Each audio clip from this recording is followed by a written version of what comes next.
Muchas gracias. Iniciamos esta segunda parte de la mañana con pues nuestra querida Rocío Bruquetas, con la que desde el Instituto tenemos muchísima relación, fue compañera del Instituto. Tiene un currículum tremendo. Doctora en Historia del Arte por la Universidad Complutense de Madrid y diplomada en Conservación y Restauración de Bienes Culturales. Ha trabajado como restauradora de pintura de caballete en el Laboratorio de Estudios Físicos del Instituto de Patrimonio Cultural de España y actualmente es restauradora en el Museo de América al cargo de la conservación y restauración de pintura virreinal mexicana y peruana. Yo creo que es un excelente ejemplo de esa transdisciplinariedad de la que estamos hablando tanto hoy. Además, es experta, y esto dio lugar a su tesis doctoral, en técnicas y materiales de la pintura española en los siglos de oro.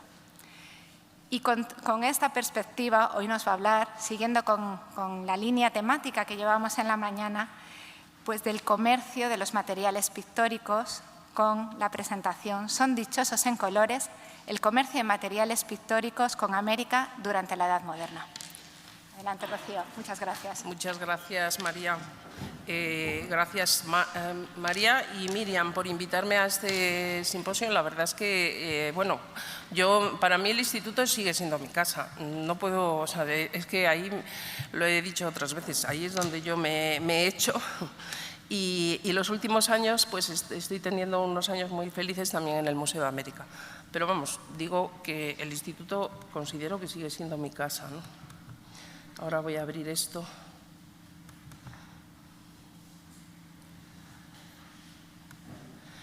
Yo, a ver, ¿está bien? Sí.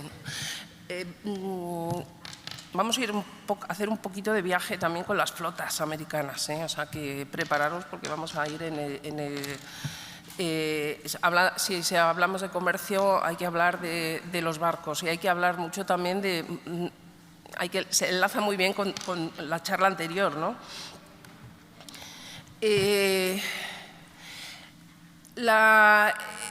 El impacto que recibieron una de las cosas que más impactaron a los primeros europeos que pisaron el territorio americano es precisamente la abundancia de colores, de materiales pictóricos, materiales colorantes que existían en tierras americanas, ¿no? Es de todos conocida esa frase de Hernán Cortés cuando le describe en la segunda carta de relación a Carlos V el mercado de Tenochtitlán o Temichtitán, ¿no? Dice, venden colores para pintores cuantos se pueden hallar en España y de tan excelentes matices como pueden ser. Esa admiración se va a ver luego en muchos textos, en muchos cronistas.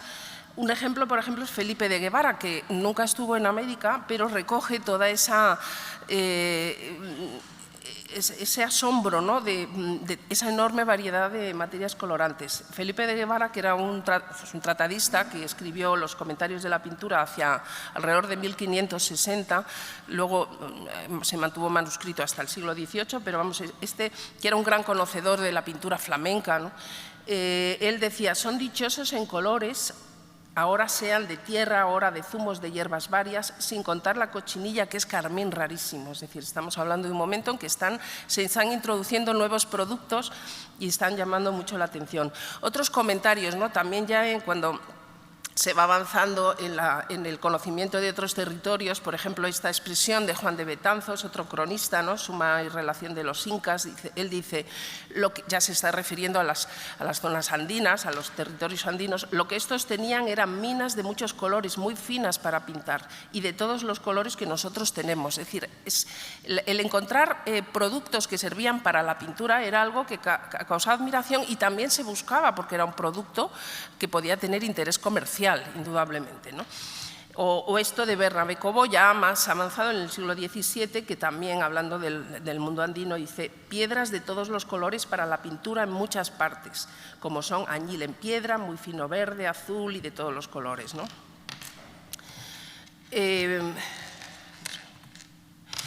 Pero a pesar de toda esta variedad, y es verdad, ¿no? Todo el mundo prehispánico conocía pues, una enorme variedad, pues, conocía prácticamente todos los pigmentos minerales de origen mineral que se conocían también en Europa, pues malaquita, azurita, auropimente, tierras de colores, ¿no? El cinabrio natural, etcétera, ¿no? Pero también conocían, y sobre todo ahí sí es donde causó una gran admiración, una enorme variedad de colorantes orgánicos. Pero muy pronto, ya a mediados del siglo XVI, por lo menos, hay constancia documental de que los barcos empiezan a llevar de Europa hacia allá pigmentos y otros materiales pictóricos. Hay muchos estudios de registros de barcos, sobre todo las flotas de ida hacia la Nueva España o hacia tierra firme, que dejan constancia de que, pues, no lo verán ahí muy bien, pero bueno, pues tenemos listas de todo tipo de pigmentos. Y además de otros, aceite de linaza, por ejemplo, que no existía en América. Ese interés por llevar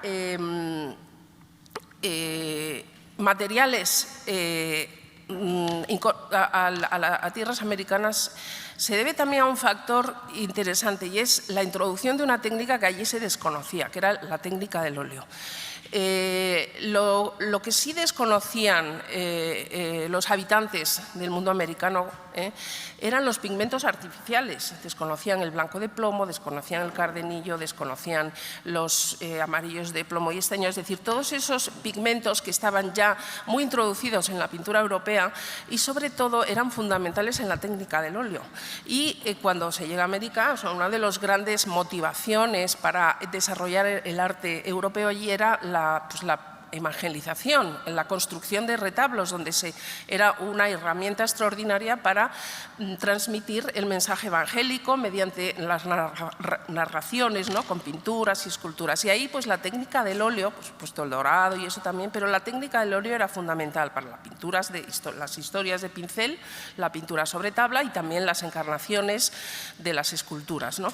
Entonces el óleo eran necesarios estos pigmentos artificiales, entonces eso también mueve el comercio. Por supuesto, el comercio de estos materiales de pigmentos también se requería por otras motivaciones, ¿no? Por ejemplo, el bayal de cardenillo, que llega en abundancia, ¿no? En los registros, se usaba también por cuestiones terapéuticas, ¿no?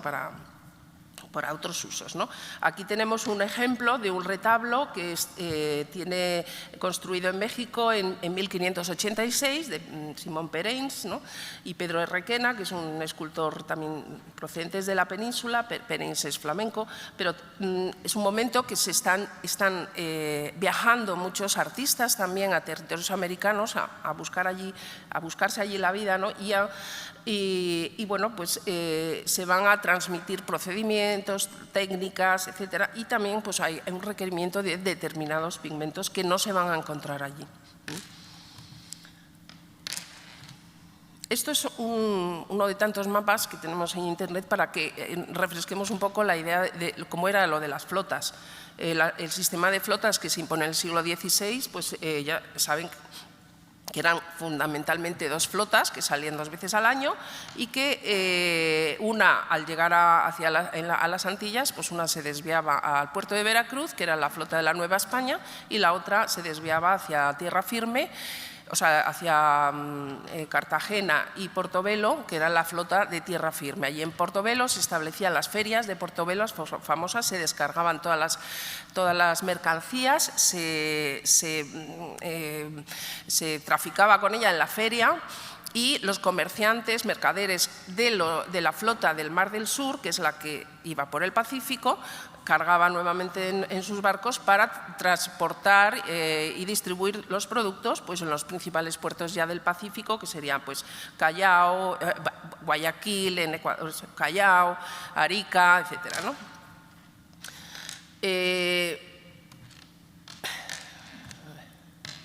Entonces, de la misma manera que se encuentran registros de las flotas de ida, mucha constancia de envío de pigmentos y materiales, también hay constancia en los registros de barcos de llegada, por ejemplo, al puerto del Callao. Yo he encontrado allí en los archivos pues también bastantes listados de pigmentos, como este que, por si no lo alcanzan a leer, pues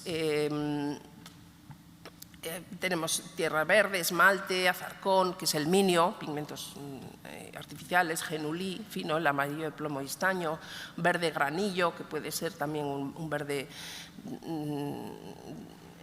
bueno, no está muy claro cuál es el origen de ese verde, el espalto, sombra del Tiziano, sombra negra del Tiziano, o sea, estamos hablando de una fecha de 1592, ¿no? Hay un pigmento que tiene además esa denominación, sombra del Tiziano, ¿no? Que es un color bituminoso, ¿no? Etcétera, ¿no? Entonces, esto es una lista, por ejemplo, de un mercader peruano que está en Sevilla, o sea, es decir, los llamados peruleros, ¿no? que venían a Sevilla, o sea, hay un tráfico que es muy fluido, que embarca en una nao en la Santa Catalina pues toda una serie de productos para enviar a nombre de Dios, o sea, a la zona de Cartagena, ¿no? Este otro, que es un inventario de una tienda en Lima, de una tienda de un mercader, que es, bueno, el expediente es un secuestro y remate de unas mercaderías, porque esto está en el Tribunal de Inquisición, allí en Lima, en el archivo del Tribunal de Inquisición, porque muchos mercaderes que se establecían en estas ciudades del Nuevo Mundo eran judeoconversos, y bueno, pues al ser judeoconversos en muchas ocasiones eran expuestos a ser reos, ¿no? de sospecha de judaizantes, ¿no? Entonces hay muchos expedientes en estos, porque son mercaderes y como se les secuestraba todos los bienes, pues hay inventarios de estas tiendas, de todo lo que tenían, y nos encontramos pues un ejemplo aquí con esta imagen que tienen, que es de la Plaza Mayor de Lima, de un cuadro del siglo XVII que está en el Museo de América, donde se ve pues el mercado en ese momento. Y en estas tiendas, pues ahí se ha registrado pues, que en estos inventarios que tenían todos estos productos que necesitaban los pintores, igual que en Europa, en ese momento: goma arábiga, azarcón, bermellón, que es bermellón, genulí, cardenillo, tierra verde, verde montaña, ancorsa, que es una laca amarilla, sombra, el albayalde, jaldrea, que debe ser jalde, es decir, esto es un ejemplo, pero hay mucha otra documentación que se ha localizado. Además, en este mercado, concretamente en la Plaza Mayor de Lima, lo que hoy es la Plaza de Armas, ¿no? Las tiendas, todas las calles de alrededor era donde se distribuían estos mercaderes de especias y de drogueros, etcétera, y también vendían en la propia plaza en lo que llamaban los tendejones, ¿no? Que eran pues, unos cajones, ¿no? Que vendían ahí. Bueno, sobre eso hay bastante documentación muy interesante. Pero lo que me voy a centrar yo ahora fundamentalmente va a ser en esos productos americanos que van a venir hacia acá. Como decía, se envía de todo. Seguramente, antes de pasar a esto, seguramente, pues, por supuesto en ciudades como Lima, donde había un tráfico fluidísimo, ¿no? con España, con Sevilla, etcétera, o la Nueva España, pues como digo, parece que la existencia de materiales pictóricos podía ser perfectamente comparable a la existencia en una ciudad como Sevilla o Madrid, etcétera. Pero si uno se va alejando de esas ciudades, probablemente recurrirían a productos locales. Para mí eso es lo que me parece quizá más interesante, más fascinante de estudiar, en qué punto En la pintura andina o la pintura novohispana se cruzan esos materiales y se mantienen ambos, ¿no?, cuando son importados o cuando son productos locales, ¿no? Yo creo que es una línea de investigación que con ese objetivo pues, se podían encontrar cosas muy interesantes. A Cuzco llegaban, y también hay constancia, ¿no? Hay, por ejemplo, un contrato con un pintor, que lo tengo por ahí, pero bueno, un pintor del 17, cuzqueño, que en el contrato, para hacer un retablo, le exigen, como aquí, ¿no?, se exigía en los contratos de retablos muchas veces que usaran determinados pigmentos o determinados materiales, pues a este pintor le exigen que utilice colores de Castilla. O sea, el término colores de Castilla va a aparecer mucho en la documentación, tanto andina o peruana como en la documentación novohispana, como en contraposición con colores de la tierra. Es decir, estos dos términos van a aparecer. Lógicamente, cuando hay una producción local de materiales, pues no se va a cortar así radicalmente ese uso, ¿no? Entonces, bueno, pues está claro que hay un uso, y probablemente a medida que ese uno se iba alejando más de las ciudades importantes, pues el uso de estos materiales locales sería mayor. Por eso es muy interesante, me parece que es muy interesante los trabajos que se están haciendo ahora, que además está aquí Marta Mayer, está en Chile, en Argentina, se están haciendo unos trabajos muy interesantes sobre identificación y análisis de materiales locales, de pigmentos locales, ¿no?, para su caracterización, ¿no? Perdón, no me salto. Entonces, bueno, como decía, me voy a centrar en aquellos materiales que se traían hacia acá. Realmente, así como colorantes textiles, pues eso fue de una importancia enorme, ¿no?, para la economía de ese momento, pues ya saben ustedes, pero para la pintura o la policromía escultórica, realmente solamente 3 productos podemos realmente tener en cuenta, ¿no?, que fueron importantes para la pintura. Uno es la azurita, que se empieza a traer en lo que llamamos azul de Santo Domingo, que se empieza a traer desde muy pronto del siglo XVI de la isla de Santo Domingo, ahora os contaré. El carmín de Indias, que también empieza a ser mencionado de la cochinilla, lógicamente, a partir de mediados del siglo XVI, vamos a encontrar este término, y luego el añil de Guatemala, que también empieza a traerse. El añil ya se conocía, se usaba desde tiempos inmemoriales, se traía de la India, pero pues eso también existe, lo encuentran, ¿no?, como materia colorante en Mesoamérica, sobre todo, ¿no? Y bueno, pues también se empieza a traer en las flotas. Por supuesto, sí, también podríamos incluir el Brasil, pero la importancia que han tenido en pintura de Caballete pues va a ser mucho menor. Empezando con el azul. El azul, ya en el segundo viaje de Colón a las Antillas, cuenta en su carta a los Reyes Católicos que entre las cosas que encuentra, los productos de especiería con los que se podía comerciar, ¿no?, de interés a la corona, estaba el azul. El azul es un término que en España, hablando de lo que nos ha contado antes, ¿no?, es un término que se emplea para el color azul, ya por lo menos desde la Baja Edad Media. Yo tengo constancias documentales y luego todo el 16 y 17, y se emplea también para un material físico, o sea, para lo que es el azurita. Porque en los documentos antiguos la palabra azurita no existe, es una palabra moderna, científica, ¿no?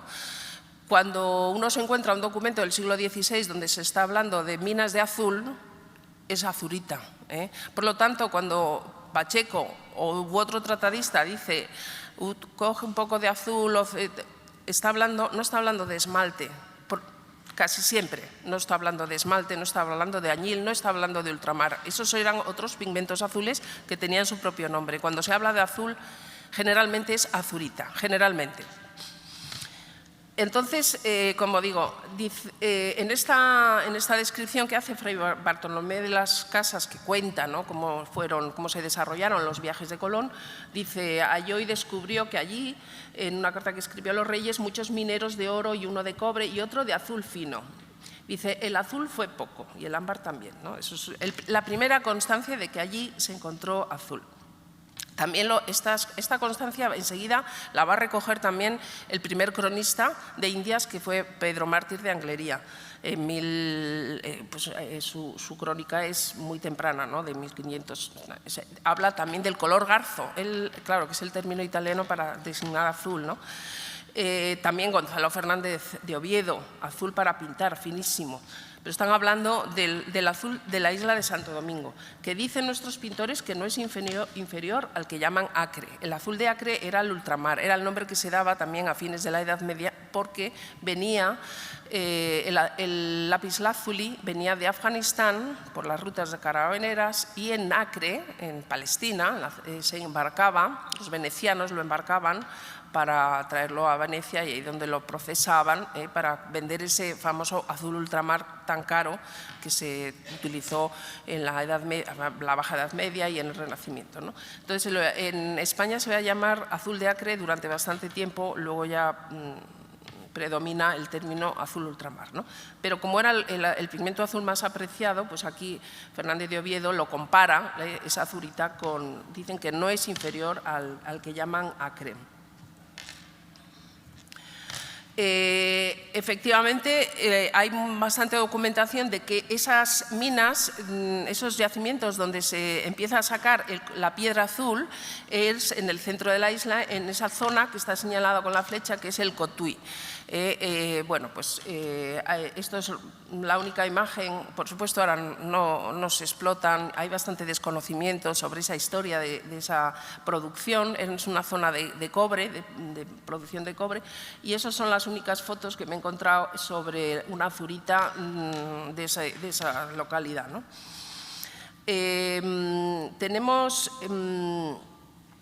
Sabemos que este yacimiento se va a estar explotando a lo largo de todo el siglo XVI.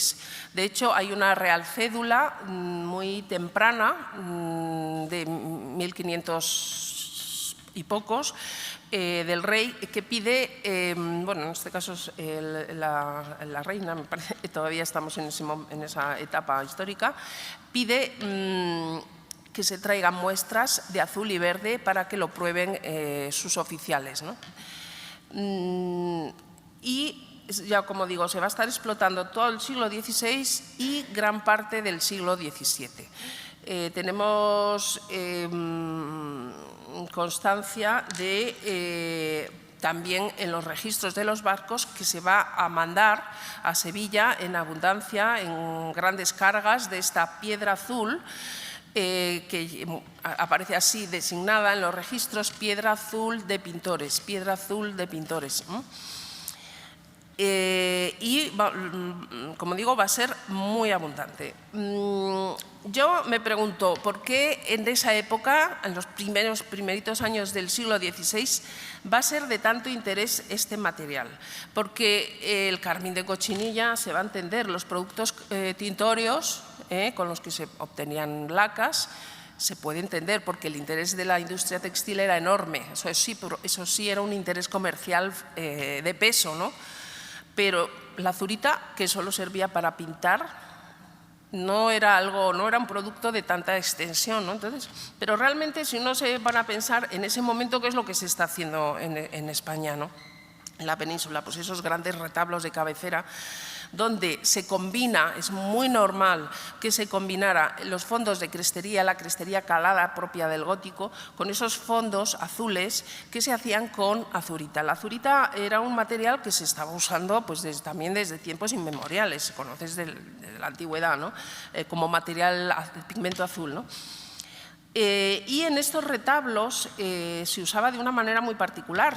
La azurita, para que no perdiera su intensidad, se molía poco y se solía aplicar en los campos, como digo, debajo de los cresterías doradas, para contrastar con el oro, el pan de oro, porque además al molerse poco y aplicarse con una cola o algo así, no se aplicaba con aceite, pues claro, ese brillo cristalino de la partícula mineral, ¿no? Pues creaba un efecto que es muy difícil que hoy día podamos conocerlo, porque además de las alteraciones que tiene la azurita con el tiempo, pues luego suelen ser fondos que están repintados, que están alterados por los humos, por los aceites, por las impregnaciones posteriores. Es muy difícil uno hacerse idea de cuál era ese efecto, que debía ser un azul muy intenso y con ese aspecto como aterciopelado, ¿no? Casi de fondo de... Es muy difícil, como digo, es difícil hacernos una idea. Pero yo pienso que es ese interés por usar la azurita para conseguir esos azules intensos en la pintura del siglo XV y de principios del XVI, debía ser esa necesidad de conseguir grandes cantidades de azul. La azurita también se explotaba en España, es decir, hay yacimientos. O sea, ese interés que había por encontrar yacimientos en la propia península, porque en muchos lugares de Europa había yacimientos de azurita, ¿no? Fuera de España pues era muy conocido, que habla Chinino Chinini, el azul de Alemania, ¿no? Que se sacaba de la zona de Hungría, pero en España también había. Y de hecho pues hay documentados algunos, yo no sé si leen. Bueno, es que he puesto mucho texto. Están documentados, como por ejemplo esta licencia a unos mineros para que busquen mineros de azul, ¿no? Entonces dice, esto es un encargo del rey don Juan II a unos mineros para que reconozcan minas en la zona de Talavera, Arenas de San Pedro y San Martín, ¿no? Y entonces ellos dicen, catamos el hoyo que dicen de la pata, dice ciego, y hallamos que habían sacado antes azul muy fino y muy bueno, y dijeron los maestros que no sabían hacer el ensaye. Esta azurita, claro, el ensaye había que luego purificar, había que hacer un proceso de purificación para extraer la parte azul, igual que se hacía con el ultramar, pero con la azurita pues dice, hay que hacer el ensaye de ello, ni que nunca lo vieron, no sabían hacer el ensaye de ello ni nunca lo vieron hacer, más que piensan que sería tan fino como de Acre. Acordaos lo que decía también Fernández de Oviedo, ¿no? Siendo bien apurado, es decir, apurado es haciendo un trabajo de purificación. Esto estamos hablando de 1417, es decir, hay un interés también. Y claro, cuando llegan la primera carta de Colón diciendo allí hay mucha azurita y muy buen azul, ¿no? Pues claro, es normal, ¿no?, que los barcos empiezan a traer. O este retablo lo he puesto como ejemplo, ¿no?, de lo que se hace pues, en el siglo XV, esos azules de los mantos de la Virgen que se hacían con azurita, que pues todos los que habéis hecho trabajos de análisis de pintura de esta época, pues sabemos que se utilizaba mucho la azurita, pero que el efecto, igual que en los fondos de las cresterías, ese efecto de azul intenso, con una textura muy diferente a las otras partes de la pintura al óleo, pues no es fácil de entender hoy día, porque llegan a nosotros muy alterados, ¿no?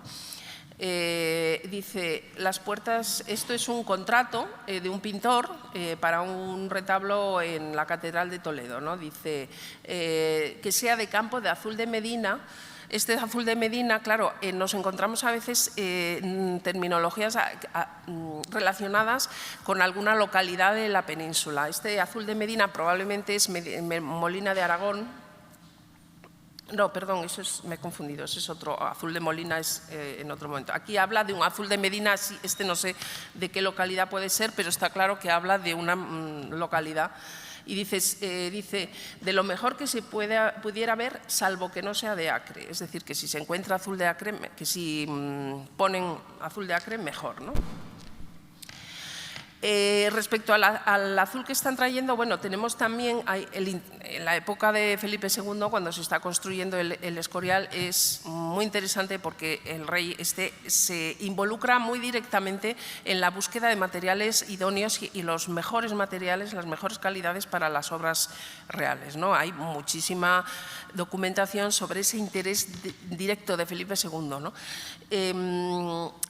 Es una época que la mayor parte de los materiales para sus obras las están trayendo de Venecia o de Flandes. También algo se compra en la península, pero sobre todo pues de Venecia, que era donde había esa tradición de fabricación y de elaboración de pigmentos y de gran calidad, ¿no? Las lacas, el albayal de Venecia, los amarillos también del yalolino, ¿no? En fin, y de Flandes igual, ¿no? Los esmaltes, etcétera, ¿no? Entonces se están trayendo muchos pigmentos de ahí, pero el azul era un color muy difícil de usar en cualquier técnica, y en el caso de las pinturas murales, pues muchísimo. Entonces se ve que ahí hay una búsqueda. Cuando llega el conocimiento, ¿no?, de que se están encontrando esos en la zona del Cotay, bueno, pues esto es una real cédula de Felipe II donde dice nuestros oficiales de nuestra Real Hacienda de la isla española nos somos informados que en algunas partes de esa isla, en especial donde dicen el Cotay, hay minerales de azul muy buenos. Y dice, porque para cosas de nuestro servicio es menester alguna cantidad de ello. Entonces dicen que lo busquen y que escojan hasta cantidad de 2 cargas de dicho mineral azul en piedra que sea de lo mejor, más escogido y perfecto que se pudiera hallar. O sea, eso es una petición. Esto es un documento que hace relación, precisamente, es un aviso al rey diciéndole que ya ha llegado la flota con esos encargos que se han hecho, ¿no? Ya al margen es la propia, escrito por mano del propio Felipe II, diciendo que bien, que ya ha llegado, ¿no? Y ahí habla de la piedra azul, ¿no? Concretamente la piedra azul que ya está en Sevilla, ¿no?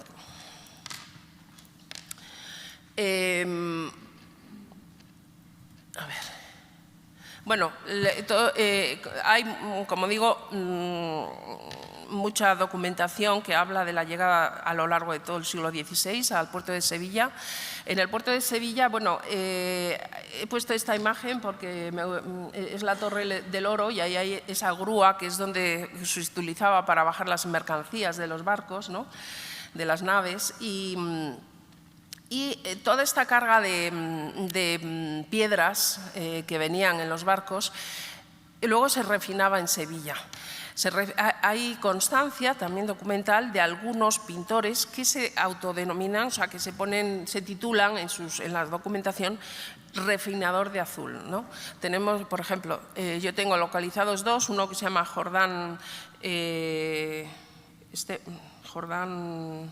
González, voy a buscar que pues 1550 y tantos ya él está… ¿Dónde lo he puesto? Perdón. Tenía una chuletita por ahí, pero ya no sé qué he hecho con ella. Ah, está allí. Me la dejaba ahí. Bueno, no pasa nada. Es que tengo para… Es que si no voy a estar… Como mi cabeza desmemoriada, se me pasan los datos.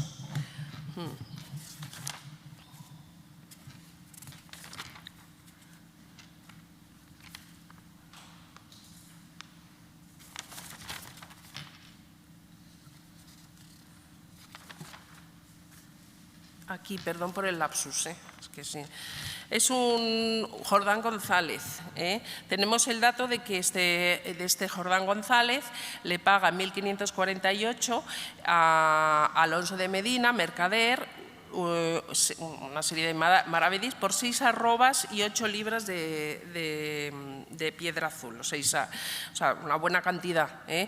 Y él, como digo, se denomina refinador de azul. Y otro también, Diego Sánchez Bravo, se documenta en 1611 como refinador de azul. Y además este pintor había estado en la propia isla de Santo Domingo sacando piedras para luego llevárselo a la Sevilla, negociar con eso, refinarlo y hacer. El refinado, bueno, pues no tiene, por ahora no se ha encontrado constancia cuál era el procedimiento. Hay de Mayer, un tratadista del 17, ¿no?, que es un médico suizo que escribe un tratado y recetario, habla de este azul que venía de España, o sea, este azul luego se va a transmitir y se va a exportar a otros países de Europa, lo llaman azul español. Pues dice que para purificarlo había que usar lejías, se hacía generalmente por trituración y decantación, ¿no?, normalmente, ¿no?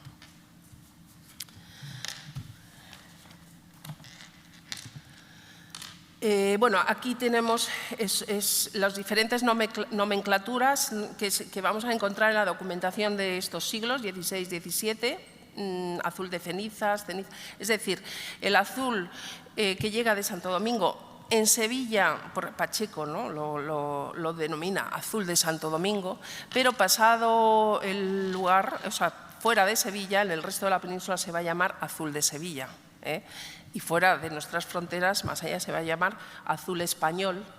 Por ejemplo, tengo aquí algunos testimonios de tratadistas escritos extranjeros, como Borgini en El Reposo, ¿no?, que escribe en 1548, habla de Achurro de Viadetti, Ricabato de la Miniere de España. Aquí está hablando solo de España, pero probablemente ya es un azul que está llegando también a Italia a través de España, dando el salto, y sería pero eso es una suposición, pero en esta de Malvasía él ya está hablando de azules y verdes de España, y dice que hoy perdidos. Este Malvasía además habla precisamente, dice una cosa muy bonita que dice…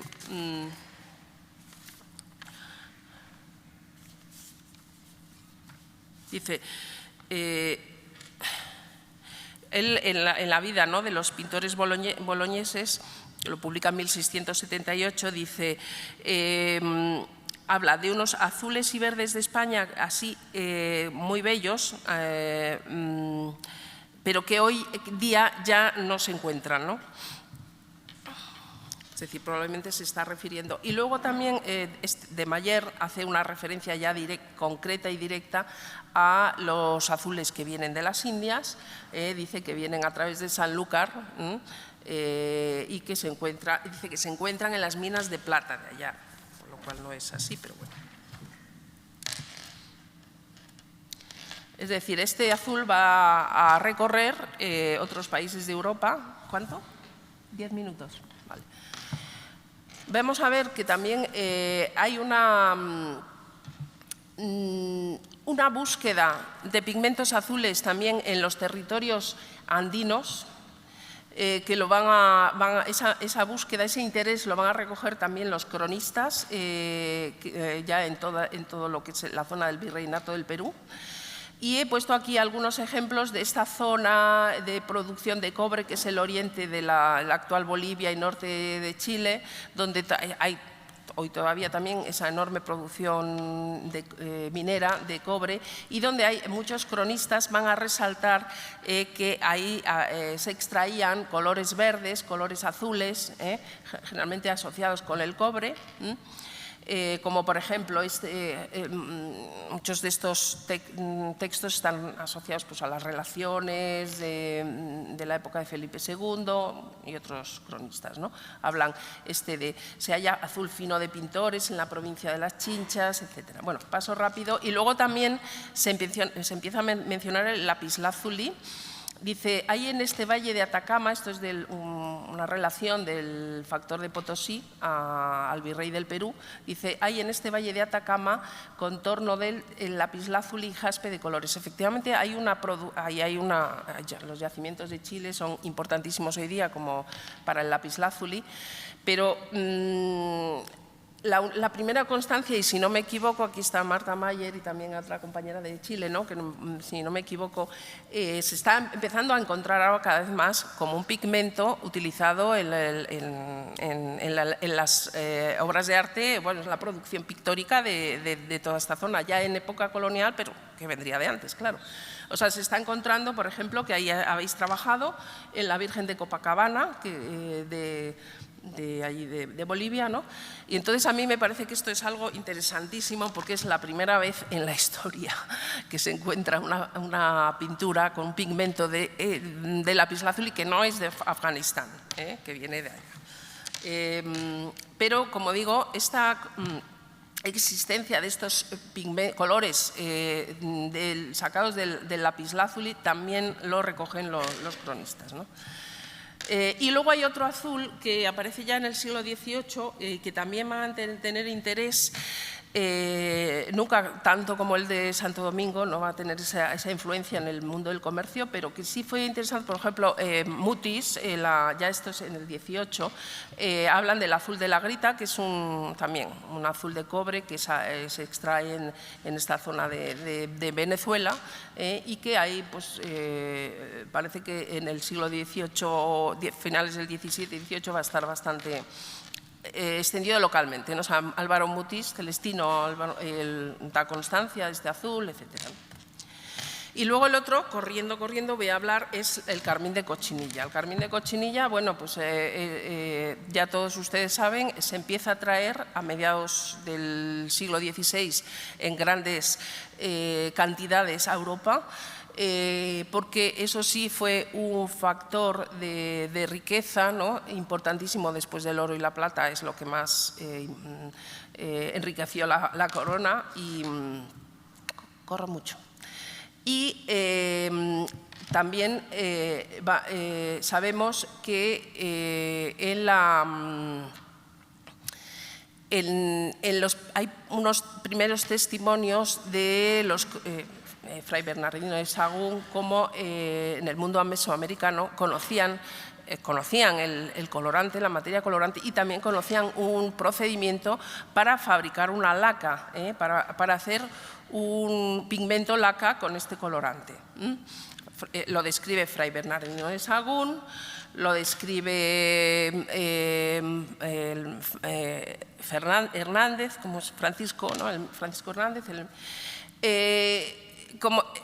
Tanto es así que a mediados del siglo XVI la cochinilla ya se va a encontrar, bueno, en análisis de textiles, o sea, se va a incorporar muy rápidamente, va a invadir los centros tintorios de toda Europa, se va a empezar a utilizar y va a desbancar al kermes y a otros productos colorantes, ¿no? Y como la tradición de la fabricación de lacas en Venecia, las famosas lacas florentinas y venecianas, se hacían, generalmente el procedimiento más común era un procedimiento indirecto que se hacía extrayendo el colorante de las telas teñidas, de las tundiduras, que eso aquí lo vemos, ¿no? Un tundidor, que son los que en los paños raspaban, ¿no? Y entonces esa borra que salía, eso es lo que se utilizaba para extraer el colorante, ¿no? O sea, era una forma indirecta. Y ese era el procedimiento tradicional en Europa general para obtener las lacas rojas, ¿no? Luego se les incorporaba la lumbre o fuera, ¿no? Y entonces, ¿qué pasa? Que las lacas florentinas o de otros centros, ¿no? Van a empezar a ser también con cochinilla, pues desde época muy temprana, es decir, la pintura de Tiziano desde los años 60 ya se empiezan a analizar y aparece cochinilla. Y en España la primera documentación donde aparece el término carmín de Indias es en una documentación de los años 60 y coincide con la primera, el primer análisis, y aquí está Lola para confirmarlo, donde se ha la fecha más temprana ¿no?, de uso de un carmín de cochinilla en pintura, que es en esta, bueno, no sé si es esta, a lo mejor la he puesto por poner alguna, pero vamos, es en unas obras del pintor Luis de Morales. Y como voy muy deprisa, aquí a la izquierda tenemos toda esa gran terminología del carmín que vamos a encontrar en la documentación, que muchas veces hace alusión al lugar donde se elaboran las lacas o la forma de presentación, pelotillas, tablillas, etcétera, canutillo. Entonces, en toda esta época nos vamos a encontrar en la documentación dos tipos fundamentalmente en contraposición, dos tipos de carmines, que es carmín de Indias y carmín de Florencia. Este es un ejemplo, el contrato del Espinar, donde dice que se usen carmín de Florencia y no de Indias, o sea, ahí hay como una insistencia. Por lo que sea, en ese momento todavía no, los de Indias no desbancan a los de Florencia. Pero estamos viendo que en esta fecha, que son 1580 y tantos, ya generalmente los carmines que se analizan son de cochinilla. En este retablo, los análisis que hizo Marisa Gómez eran cochinilla. Solo encontramos cochinilla, es decir, no hay otros tipos de kermes ni nada, ¿no? ¿Qué pasa? Que podía ser perfectamente un carmín hecho en Florencia, pero extraído de telas teñidas de cochinilla, y un carmín de Indias. Entonces, aquí la incógnita es, ¿cuál es ese carmín de Indias? ¿Qué es? Bueno, estos son los análisis que hicieron en el instituto con la presencia del carmín. ¿Qué es ese carmín de Indias? Mi pregunta es si la documentación habla de carmines y uno de ellos es carmín de Indias, pues ¿qué es? Es mi hipótesis, la lanzo, y yo creo que es que también se traía carmín ya hecho, preparado, en la laca, el pigmento laca en los barcos. Lo que pasa es que no hay constancia en los registros porque las cantidades no podían ser equiparables a los otros productos. Tenemos dos testimonios textuales, ¿no?, de que se conocía la tecnología de fabricación de una laca, de un pigmento laca con la cochinilla. Lo explica Fray Bernardino de Sahagún, que usaban el alumbre, que usaban estas plantas, el tezuatl, que es una planta que contiene aluminio y también actúa como mordiente vegetal. Y también lo explica muy bien Francisco Hernández. Dice, el color fortísimo se hace de esta manera: muélenla, échanla en remojo con el cocimiento del árbol llamado tezuatl, donde le añaden un poco de alumbre y se deja reposar. Y recogido lo que se asentó, se forman tabletas y se guarda, la cual llaman grana de pan. O sea, más claro no puede ser, ¿no? Es decir, usaban las lacas. Realmente hay... Dicen que es que el carmín de cochinilla no tiñe muy bien el algodón, sino que es más, va mejor con la lana, ¿no? Sí, ya me quedan dos. Va mejor con la lana y que realmente el carmín, las poblaciones mesoamericanas lo que usaban era lo usaban para los códices, para la pintura, es decir, Entonces, hay un testimonio de un cronista que es Antonio de Herrera, que dice: en la provincia de Tlaxcala se coge en todo el año y es la más fina. Allí se hace el carmín para los pintores y para las mujeres, también lo usarían como cosmético. Y no quieren los naturales descubrir el secreto de cómo se cuaja. O sea, yo creo que tenemos aquí un poco la explicación, el secretismo, porque no sabemos, ¿no? Entonces, bueno,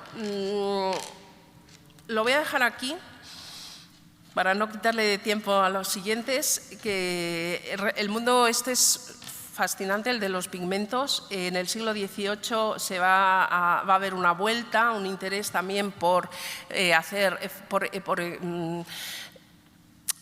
bueno, antes de eso, solamente voy a decir una cosa. La incógnita que seguimos teniendo con el famoso carmín de Indias, a lo mejor puede estar relacionado, esa diferencia que pueda haber entre quizás sea en el procedimiento directo o indirecto, que a lo mejor a partir de ahí podíamos encontrar algunas diferencias. Yo sigo pensando que se traía de allá un carmín elaborado de allá, ya hecho, y que debía tener pues algunas características especiales por las que se usaba indistintamente, porque en el 17 vamos a ver que incluso en algunas obras va a ser preferido incluso al de Florencia. Entonces, bueno, pues con esto lo dejo. y hasta la próxima.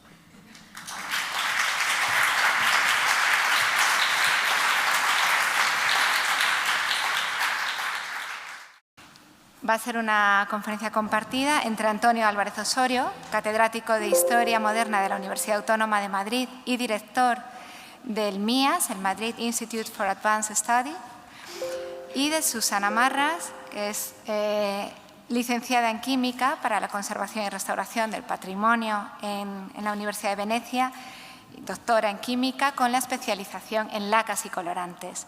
Y en este sentido se va a presentar el trabajo que se está desarrollando dentro del proyecto AMERMAT, dirigido por Antonio Álvarez Osorio, proyecto AMERMAT América en Madrid, con patrimonios interconectados, que es un trabajo que está, digamos, liderado por Susana Marras en el Instituto del Patrimonio Cultural para el estudio de una serie de colorantes. Adelante, muchísimas gracias. Pues gracias, María, y gracias al IPCE por esta invitación a compartir con Susana esta presentación. Bueno, también es un gusto que el IPCE, como miembro del proyecto, celebre, digamos, este coloquio en el Círculo de Bellas Artes, que es entidad colaboradora también del proyecto América en Madrid.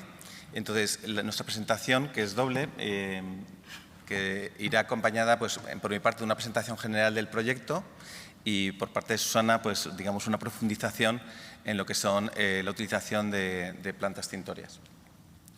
Bien, el proyecto de América en Madrid es un proyecto financiado por la Dirección General de Investigación de la Comunidad de Madrid y está formado por un consorcio. Yo ahora voy a hacer la prueba de que entremos en la web, a ver si va bien, y se carga ahí. ¿Se carga? ¿No se carga? Creo que no se carga. No se carga. No, yo creo que tienes que salir de la presentación. ¿Abajo? Sí, y ahora abre el LED. ¿Aquí? No, LED. esto que está abierto. Sí. Vale, a ver. ¿Ahora se ve? Tampoco, porque… Bueno, esto lo habíamos probado antes, que conste, y funcionaba.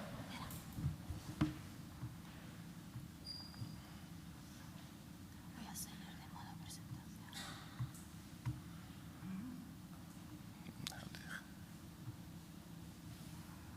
Ahora. Muy bien. Gracias, Susana. Muy bien, luego intentaremos volver a la presentación. Bien, esta es la página web del proyecto América en Madrid, como decía, financiado por la Comunidad de Madrid, y podéis ver un poco bueno, los objetivos, que voy a comentar luego con un poquito más de detención. Presentaré también muy brevemente los miembros del consorcio. Es un proyecto de investigación en humanidades y ciencias sociales y digamos que hay varios grupos de investigación. Pues un grupo de investigación en la Autónoma, la Facultad de Filosofía y Letras, la Complutense, la Universidad Carlos III, la UNED, la Universidad de Alcalá de Henares, los americanistas del CSIC, el grupo de la Escuela Politécnica, el grupo de Turismo y el IPCE, ¿vale? Entonces, en cada uno de ellos podemos ver, a ver si me hace caso, los miembros que forman parte de la plantilla de investigadores que se dedican. Son 50 investigadoras e investigadores dedicados a este proyecto y junto con lo que es, digamos, las entidades dedicadas a la investigación, tenemos una serie de socios, como es AECID, la Compañía de Jesús, por el Archivo de Alcalá de Henares con fondos americanos, los archivos de la Comunidad de Madrid, el Círculo de Bellas Artes, la Conferencia Episcopal por las Iglesias de la Comunidad de Madrid que tienen digamos, relación con los fondos americanos, la Casa de Lope, universidades como la Católica del Perú, la Casa de Alba, la Frau Galdiano, la Federación de Municipios de Madrid, Mar del Plata en Argentina, Cervantes, bien, paso rápido, el Museo de América, y agradezco a todos los que forman parte del Museo de América pues el apoyo que nos han prestado siempre al proyecto, el Museo Naval, el Instituto de Historia, etcétera, ¿no? El Instituto de Historia también de Historia Militar, ¿no?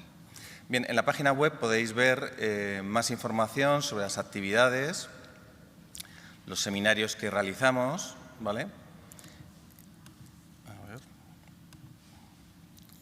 Los resultados, por ejemplo, las publicaciones que se han generado en estos 2 años y medio que llevamos del proyecto, edición de fondos documentales, catálogos, etcétera, y recursos que tienen que ver con la consulta de archivos, el Archivo General Militar, el Archivo de Protocolos y el Archivo del Museo Naval. Bien, ahora salgo en la página web e intento volver a la presentación. ¿Vale? ¿Se ve? ¿Se ve? ¿Presentación? Y ahora. Bien. ¿Se ve bien? Sí. Después de esta rápida visión de lo que es el proyecto de América en Madrid dentro de lo que es su página web, recordad que es un proyecto que tiene como finalidad explorar, digamos, el impacto que tuvo América en la Comunidad de Madrid en un periodo concreto, desde finales del siglo XV hasta las independencias continentales americanas, ¿vale? 1824, 1825, es decir, si cogemos como referencia pues, Ayacucho, Chiloé o San Juan de Ulúa. Bien, tenemos también, digamos, la misión de comprender los fondos documentales, como veremos, el patrimonio artístico y religioso de temática americana en la Comunidad de Madrid. Ahora veremos también el patrimonio, digamos, que afecta a usos y costumbres de la vida cotidiana, el patrimonio natural, y todo esto vamos a crear unas rutas americanas en Madrid. Estamos creando, ya se han creado, tenemos varias rutas americanas en Madrid. Se trata de visibilizar ese pasado americano en Madrid. Antes hemos visto imágenes de Sevilla. Todo el mundo tiene claro que Sevilla o que Cádiz en el siglo XVIII son ciudades muy americanas, pero había una cierta invisibilidad de ese pasado americano en Madrid. Algo paradójico mirando el pasado, pero también el presente y el futuro. Pensemos que hay 500.000 personas en la Comunidad de Madrid que han nacido en Latinoamérica, la mitad de ellos tienen la nacionalidad española y, por tanto, un 10% de la población de la Comunidad de Madrid es de origen latinoamericano. Además, el turismo de procedencia latinoamericana, el mexicano, brasileño, argentino, es de los más dinámicos en la Comunidad de Madrid. Y nos interesaba crear unas rutas americanas que visibilizasen ese Madrid americano, y también vamos a crear una aplicación que nos permitirá, con un gemelo digital, una recreación virtual de ese Madrid americano. Bien, si os parece, ahora vamos a repasar muy rápidamente en esta sesión introductoria lo que son los grandes objetivos científicos del proyecto, y luego ya daremos paso a la intervención de Susana Marras sobre los tintes americanos. Bien, el primer objetivo científico del proyecto es restablecer, visibilizar, restaurar fondos americanos de temática americana que haya en Madrid. Pensar en los archivos, bibliotecas públicos y privados de la Comunidad de Madrid. Hemos visto antes el Palacio de Liria, la Fundación Casa de Alba, el Archivo de Protocolos, el Archivo Naval, el Archivo General Militar, pues el Archivo de la Compañía de Jesús en Alcalá de Henares, están llenos de fondos americanos. Entonces, algunos están inventariados, otros no. Entonces, la labor del proyecto ha sido inventariar estos fondos americanos. Hemos publicado pues, un catálogo de fondos americanos en la Biblioteca Histórica de la Complutense, el grupo de la Complutense, liderado por Pilar Ponce. Están sacando también los fondos americanos en la Biblioteca del Palacio Real y, digamos, vamos recopilando todos esos fondos. Se han hecho labores en el Archivo General Militar, en el Archivo del Museo Naval, en el Archivo de Protocolos, y estamos poniendo un poco en valor esos fondos americanos que están en Madrid. No olvidemos que el Alcázar, el antiguo Alcázar, que se quemó en 1634, era sede del Consejo de Indias. Estaban las covachuelas, las secretarías, y también estaba el Consejo de Indias, desde el que se gobernaba el continente americano. Pero también estaban los pleiteantes, los pretendientes que venían a la corte. Pensar que pues, la República de los Indios de Tlaxcala envía delegaciones de caciques indios al emperador Carlos V, a Felipe II. Pensar que el Cabildo Catedral de la Ciudad de México envía agentes para presionar a favor de sus intereses a la corte de Felipe III, de Felipe IV, con lo cual en estos patios del rey y la reina había pleiteantes, pretendientes procedentes de América, indígenas, criollos, que negociaban y avanzaban sus intereses, cuyos fondos están en el Archivo de Protocolos y que estamos también investigando dentro del proyecto, ¿no? El grupo de los peruanos, tan activo en el Madrid del siglo XVII, o los novohispanos, que llegarían a formar la congregación de Nuestra Señora de Guadalupe a mediados del siglo XVIII. Bien, nos interesa también el Madrid artístico y religioso. Se hizo un seminario el año pasado, que se va a publicar ahora en Iberoamericana, en la editorial Iberoamericana, sobre el Madrid artístico americano. Entonces, ahí trabajamos las circulaciones también devocionales. Aquí tenemos la presentación de los 4 partes del mundo. pero también tenemos ese culto eucarístico con sus vertientes o declinaciones americanas o indianas, y la propia circulación de devociones marianas entre Madrid, el Virreinato del Perú, Lima, Cusco, Arequipa, y por supuesto la circulación de devociones americanas en Madrid, Santa Rosa de Lima, donde se creó un lobby de presión bastante activo en la corte de Carlos II de peruanos que estaban muy conectados también con el lobby peruano en Roma, junto a determinadas órdenes regulares como los dominicos, y la propia guadalupana y su circulación por Madrid, que llevaría, como hemos dicho, la formación de esa confraternidad sobre Nuestra Señora de Guadalupe en esa cofradía de Nuestra Señora de Guadalupe de los novohispanos en Madrid, como otras naciones, como San Fermín de los Navarros y como casi todas las naciones, San Andrés de los Flamencos, etc. Bien, por supuesto que tenemos materiales a los que se va a aludir estos días, que también trabajó Pablo Amador en el congreso que hicimos sobre el Madrid americano, y bueno, los fondos del Museo de América, que conocen muy bien las personas que están aquí, con lo cual no voy a glosarlos porque son muy bien conocidos. Nos importa también, aparte de esa monarquía de las devociones, de esa circulación universal de devociones entre las 4 partes del mundo, tomando como epicentro Lima, México, Madrid, pues lo que suponen las Indias en la representación de la propia Majestad y el impacto de las Indias en algo tan emblemático como ese Salón de los Reinos que algún día esperamos en vida ver en Madrid. Entonces tenemos esos cuadros a los que algunos investigadores del proyecto han dedicado y están dedicando bastante tiempo, como es la recuperación de Bahía con el almirante Fadrique de Toledo, al que se dedica una biografía, Álvaro Buono, que es uno de los miembros del proyecto de investigación por parte de la Universidad Carlos III.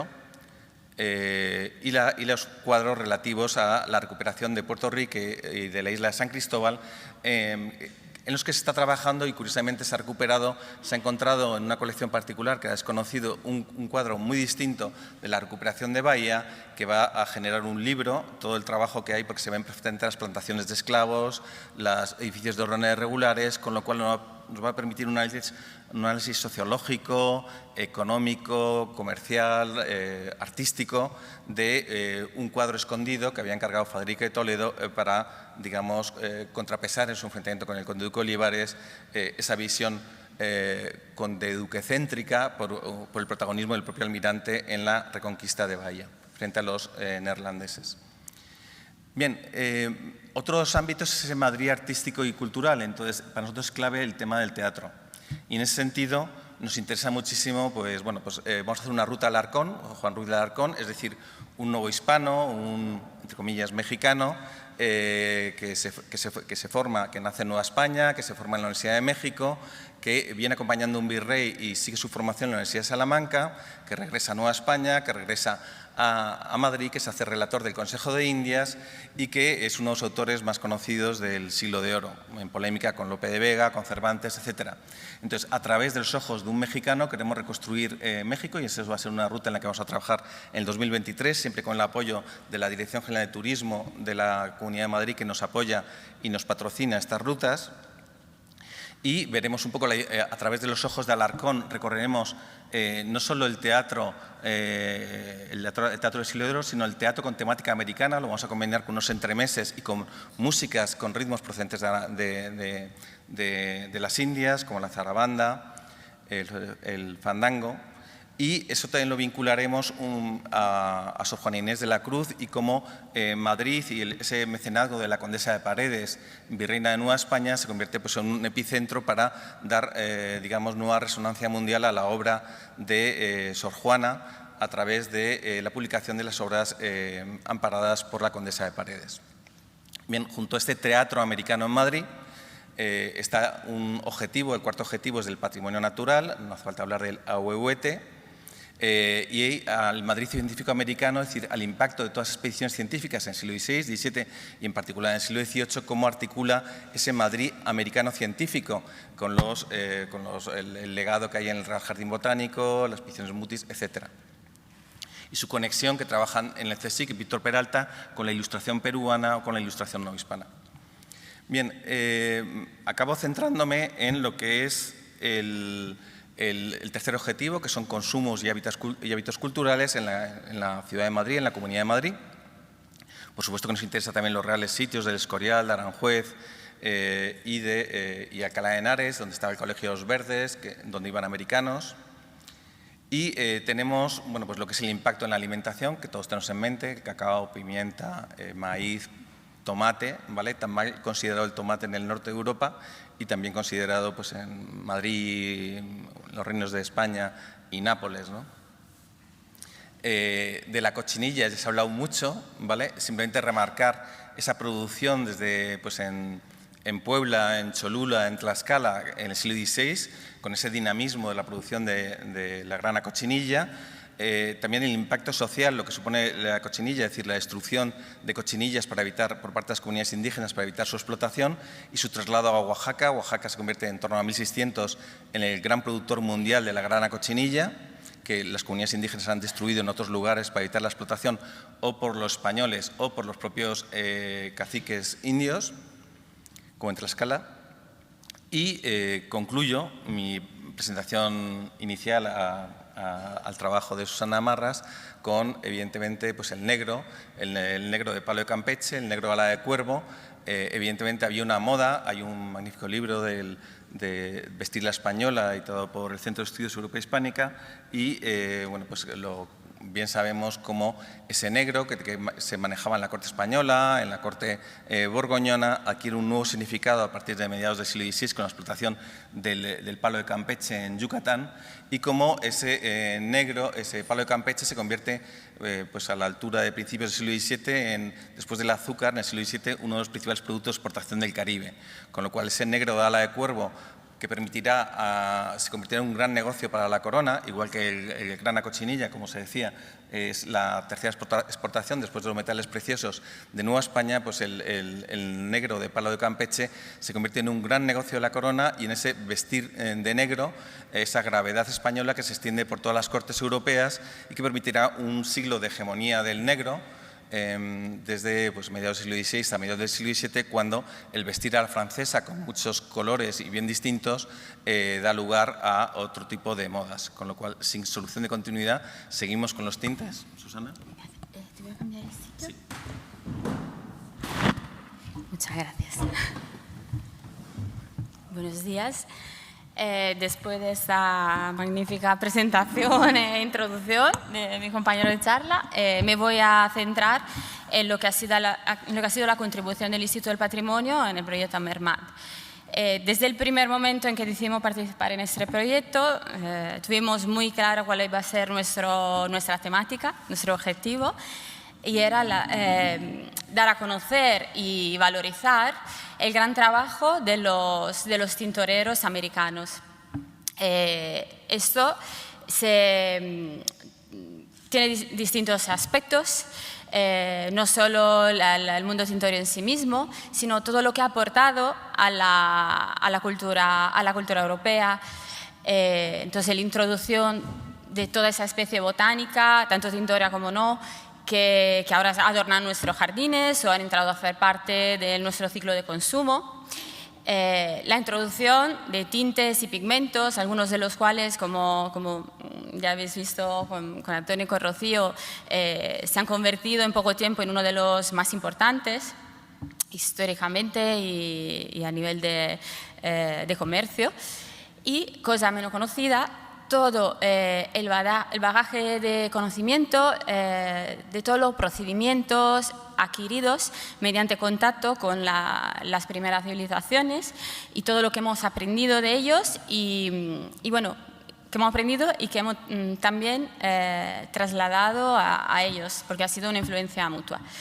En el instituto, el interés por esta temática no era una novedad, ya que entre finales de los 80, principios de los 90, ya el instituto participó a un gran proyecto de investigación etnobotánica que fue impulsado por el instituto y realizado por Ana Roquero Caparrós, que es actualmente una de las máximas expertas en tintes americanos y una referente internacional absoluta en todo lo relacionado con el mundo de la tinción.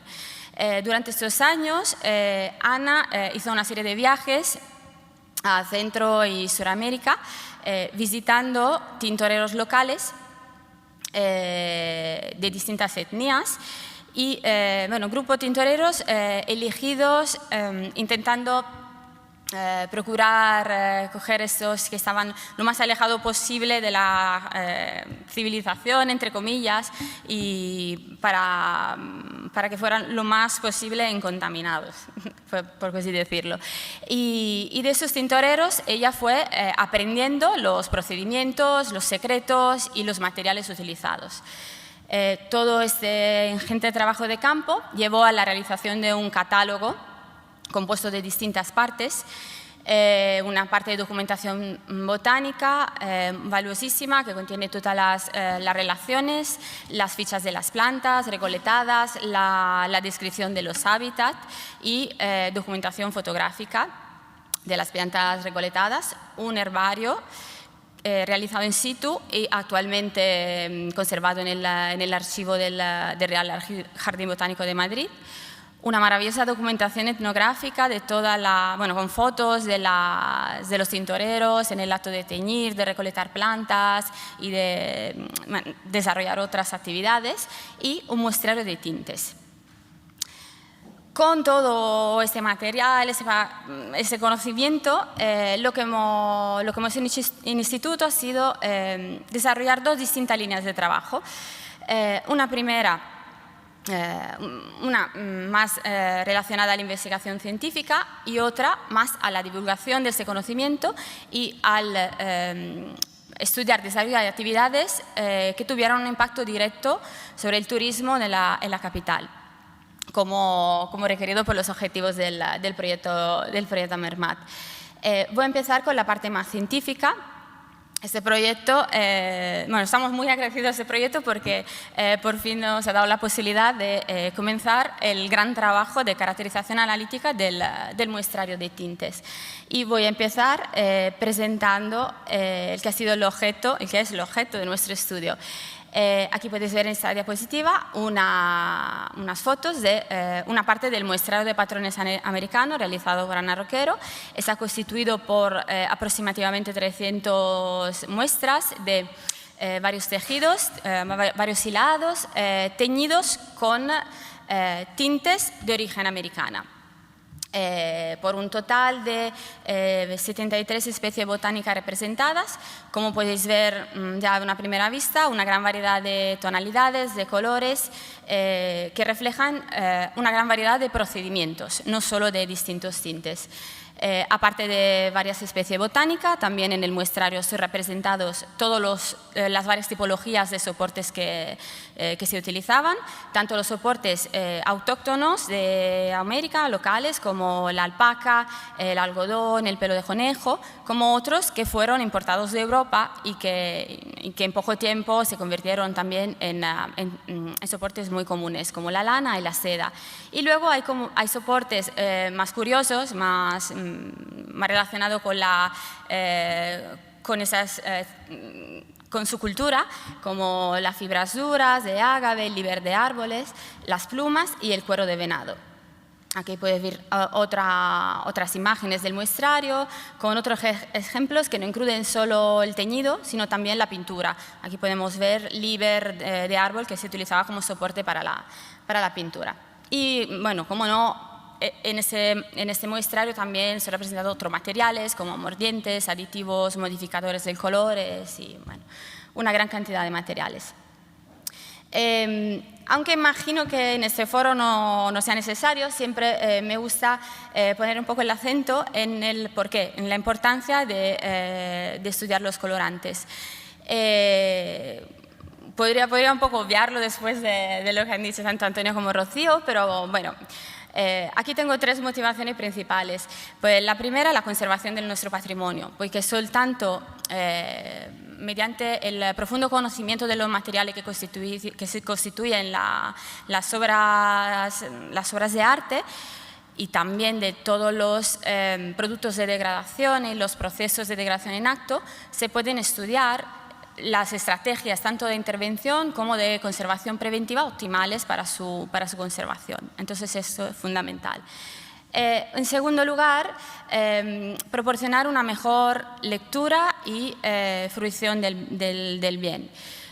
Por ejemplo, tal vez un estudio analítico nos permite poner en evidencia o hacer visible cosas que no lo son.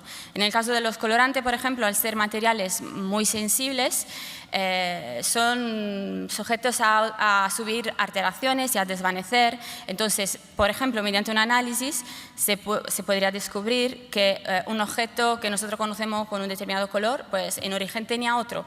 Entonces, esto puede asumir otra lectura, y esa lectura, aparte de ser muy interesante desde el punto de vista del conocimiento, puede ser también muy interesante para poder divulgar y trasladar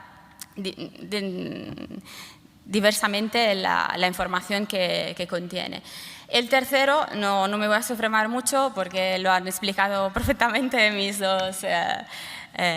los que me han precedido en las ponencias. Claro, el conocimiento, estudiar material, estudiar los colorantes en una obra de arte, bueno, de arte bueno, no solo de arte, o antropológica, puede ayudar a mejorar el conocimiento no solo de la obra, sino también de la sociedad que la ha producido, y estudios de procedencias, atribuciones, rutas comerciales, una infinidad de razones. Pero estas son razones que pueden ser extendidas un poco al estudio de materiales en general. Específicamente en nuestro caso, el estudio de este catálogo de tintes es muy importante porque los procedimientos que fueron que se siguieron para la realización de estos patrones de tinte son los mismos, o no han sufrido muchos cambios con respecto a los que utilizaban las primeras civilizaciones precolombinas, o por lo menos con respecto a los procedimientos en el momento del descubrimiento, que nos han sido trasladados a través de las varias crónicas de las Indias. Entonces, un conocimiento del muestrario, un estudio del muestrario, es una potente herramienta para luego llegar a la identificación de estos materiales en las obras de arte. Imagino que algunos de vosotros seguirán preguntándose el por qué es importante pasar por el estudio de patrones para llegar a la identificación de estos colorantes. La respuesta es porque los colorantes naturales son extremadamente complejos y su caracterización es muy dificultosa. Para intentar explicarlo, he querido poner esta diapositiva con varios materiales coloreados que se utilizan en arte. Podéis ver aquí a la izquierda un espectro EDX de un pigmento inorgánico, en este caso el verde gris, que es un acetato de cobre. A la derecha un cromatograma y el espectro de masas, y aquí el espectro de masas y ultravioleta de un colorante sintético, que en este caso es la lizarina. Y aquí, en la parte inferior, un cromatograma de un colorante natural. Ya a primera vista podéis ver una diferencia de complejidad entre los primeros dos y el tercero. Mientras que los primeros dos son constituidos por un único compuesto, un colorante natural es constituido de un conjunto de compuestos, y tal vez no es suficiente con identificar los compuestos para identificarlo, sino también considerar las proporciones recíprocas entre ellos. Entonces, es súper importante estudiar patrones para conocer esta composición. Para explicarlo, pongo un ejemplo práctico. Aquí podéis ver un fragmento de tejidos precolombino que perteneciente a la colección del Museo de América, que se estudió en instituto hace unos 11 años, si no me equivoco. Aquí en esta tabla podéis ver resumidos los resultados principales de estos análisis. Se consiguió identificar una serie de compuestos. Aquí en esta columna podéis ver los compuestos, las moléculas identificadas, y en la última columna los tintes identificados. Como podéis ver, no obstante se ha conseguido identificar algunos, hay 4 tintes amarillos que aparecen como desconocidos. O sea, no obstante se han identificado los compuestos presentes, no se ha conseguido atribuirlo a una planta específica. Aquí otro ejemplo donde pasa lo mismo, otros 4 compuestos amarillos desconocidos. Esto porque, no obstante se consiga determinar los compuestos que entran parte de este tinte, probablemente en este momento todavía no se había analizado el patrón relativo a ese tinte. Entonces, no conociéndolo, pues no lo podemos asociar. No es un caso que siempre se trate de tintes, bueno, siempre, en muchos casos se trata de tintes amarillos, como en esto, porque los tintes amarillos, aparte de ser los más abundantes en la naturaleza, son también los más difíciles de caracterizar, porque tal vez su composición es muy parecida y hay que jugar con las proporciones para distinguirlos.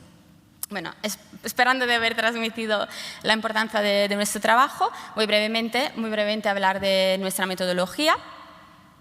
La técnica que utilizamos en el instituto para analizar los colorantes es la cromatografía HPLC con UV visible y acoplada a un espectrómetro de masas de tipo cuadrupolo tiempo de vuelo.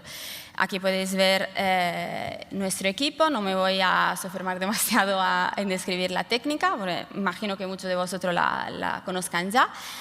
Solo decir que para poder aplicar esta técnica necesitamos un tratamiento previo de las muestras que tiene como objetivo llevar la muestra de estado sólido a un estado líquido. O sea, necesitamos tener los analitos en una disolución para poderlos introducir en el equipo.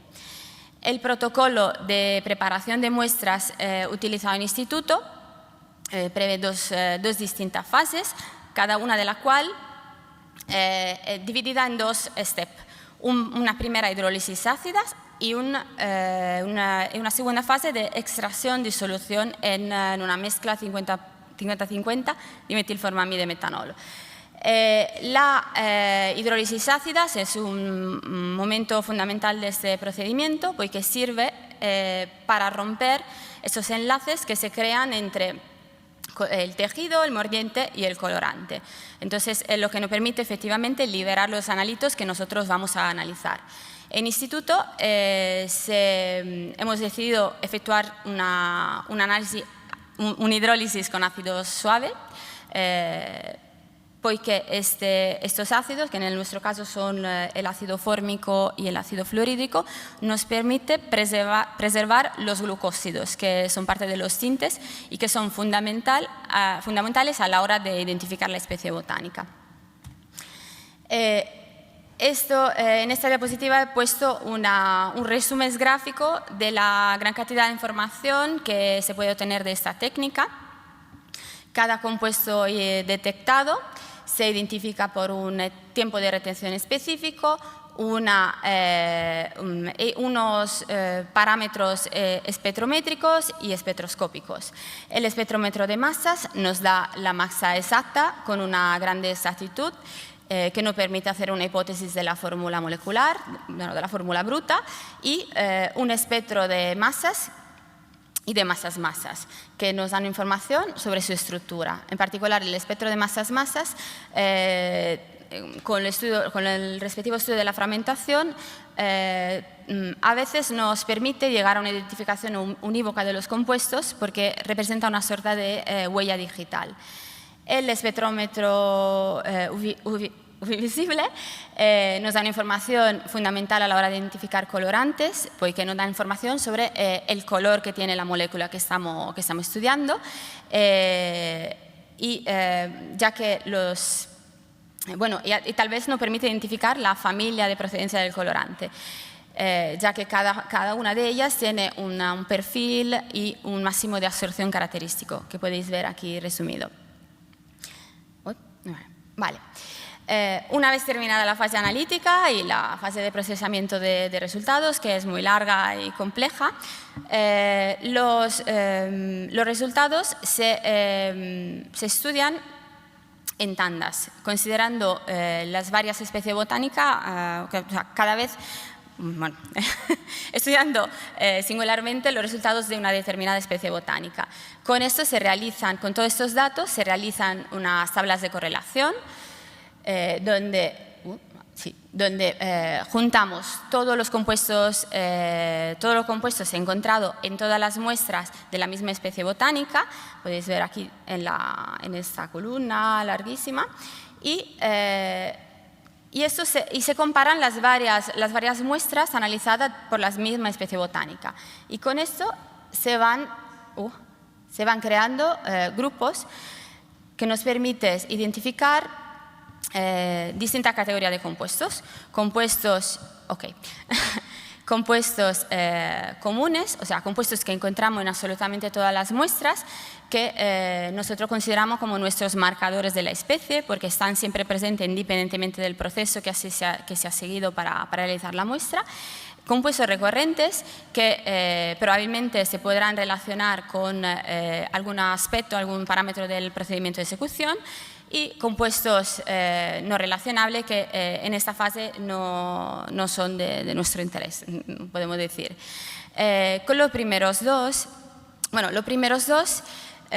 una vez identificados, entrarán a formar parte de la gran base de datos del instituto, que incluye todos los colorantes conocidos y que en los años vamos analizando, y que será luego la verdadera herramienta para poder identificar estos mismos colorantes en la obra de arte. Como sé que no me queda mucho tiempo, voy brevemente a hablar de la segunda línea de trabajo del instituto en el proyecto AMERMAT, que ha sido el estudio y el desarrollo de un itinerario de planta tintorea en el Real Jardín Botánico de Madrid. Este itinerario tiene dos secciones. Una primera que es un recorrido, un paseo en el Real Jardín Botánico al descubrimiento de 14 plantas tintorias de origen americana, que aquí podéis ver, podéis visualizar con la relativa ubicación en el Jardín Botánico. Algunas de las plantas ya estaban presentes en el Jardín Botánico, otras se han introducido gracias al proyecto AMERMAT. Es un itinerario pensado por ser una visita libre, sin guía, entonces por esa razón a pie de cada planta habrá un cartelito con unas informaciones básicas y un código QR que enviará a esta ficha que podéis ver aquí, donde también tenemos una información muy básica, una parte de una sección de información botánica, las características tintoreras de la planta, con los colores que se pueden conseguir y unas imágenes para poderla visualizar. La segunda parte del itinerario está constituida por una exposición de paneles en el Paseo de Carlos III y en esta exposición están representadas las plantas que han sido más importantes, que han sido más importantes tanto desde el punto de vista histórico que cultural. Algunas de estas plantas son presentes también en el itinerario físico, pero hemos querido repetirla para proporcionar una información más detallada, más completa, y otras por varias razones no pueden ser presentes, como el palo de Campeche, que necesita un hábitat muy específico que no se podía reproducir en Madrid, o el caracol, que es un molusco, así que para obvias razones no puede ser presente. Estos paneles, aquí hay una panorámica de los paneles, pero no es la maquetación definitiva, así que no es así como lo veréis. Y aquí otro ejemplo. Como veis, el panel sigue un poco la misma estructura de los carteles, de las fichas, pero con una mayor relevancia a la información histórica y etnoantropológica, y sobre todo una mayor relevancia de la parte visual. Queríamos poner imágenes para poder transmitir todo ese conocimiento de una manera más cercana. Y bueno, quería hacer añadir una diapositiva de última hora porque en el panel del Relburn hemos puesto una pequeña sección sobre las tejedoras mapuche, pero no he conseguido hacerlo aquí en el PowerPoint, pero ahí está. Recordaros que este itinerario está en las actividades que se proponen para todos los participantes del Congreso. Esperamos lo podáis disfrutar, aunque todavía falta la parte de los paneles. Podéis visitar solo el itinerario físico porque todavía no se han instalado los paneles. Y nada, muchas gracias por vuestra atención. Dale al siguiente, dale.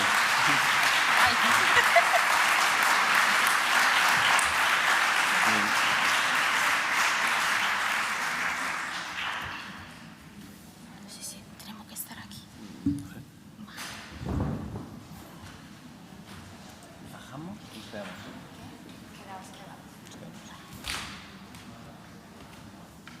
Pues muchas gracias. Una presentación interesantísima y yo creo que es una muestra muy evidente, ¿no?, de la ciencia y el arte unidos. Quizás si puedes poner la cartela general de la actividad y mientras tanto le pediría a los otros ponentes de la mañana si pueden subir a la mesa a Roxana y a Rocío Bruquetas. Rocío, si puedes subir a la mesa para el debate y turno de preguntas. Así que, pues nada, tenemos ahora unos minutos. Lamentablemente Rafael Rodríguez Ponga no pudo quedarse, así que nada, gentilmente me ha dejado su sitio. Y nada, la palabra la tenéis ahora todos vosotros para, bueno, pues trasladar vuestras dudas o vuestros comentarios. Tenemos ahí una mano levantada y luego van pasando. Hola. ¿Está? Sí. Bueno, quería preguntar a Roxana una cuestión sobre el tema que has mencionado del estallido social. Como abrió hace un par de meses una elección, un referéndum sobre una constitución que ha mencionado aspectos de patrimonio cultural y quería preguntar si se ha planteado conservar lo que se recogió en aquella propuesta de nueva constitución en el modus operandi que actuáis en vuestra institución.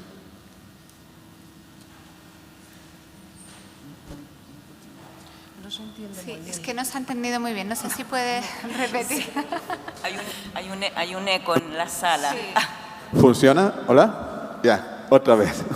Que para resumir, yo pregunté sobre el tema de la nueva Constitución y lo que recoge de patrimonio, porque has mencionado el estallido social en Chile y la nueva Constitución, que hubo un plebiscito y no fue aprobada, pero sí recogió aspectos de patrimonio cultural, en específico el patrimonio de pueblos originarios.